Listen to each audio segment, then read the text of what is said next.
عصام الشوالي يفاجئ الأهلي والزمالك بهذا التصريح المثير جدا بعد فوز الزمالك على الأهلي في القمة. شاهد ماذا قال. ولكن في البداية صل على سيدنا محمد ولا تنسى الإعجاب بالفيديو والاشتراك في القناة حتى يصلك كل ما هو جديد وحصري. علق النجم التونسي عصام الشوالي معلق قنوات بين سبورت الرياضية وأدلى بتصريحات مثيرة جدا نقلتها الإذاعة القطرية منذ قليل فاجأ بها الجميع بعد فوز الزمالك على الأهلي في الدوري المصري. قال الشوالي: لقد شاهدت أمس مباراة الأهلي والزمالك في الدوري المصري.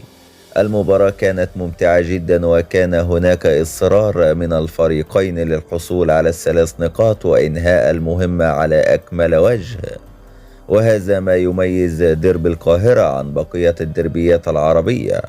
أنا أشجع الترجي الرياضي التونسي ومن بعده الأهلي المصري، وهذا ما جعلني أتابع المباراة بحرص شديد وكنت أتمنى أن يفوز الأهلي، لكني تفاجأت بغيابات بالجملة في صفوف الأهلي بالإضافة إلى تشكيل الأهلي في بداية المباراة.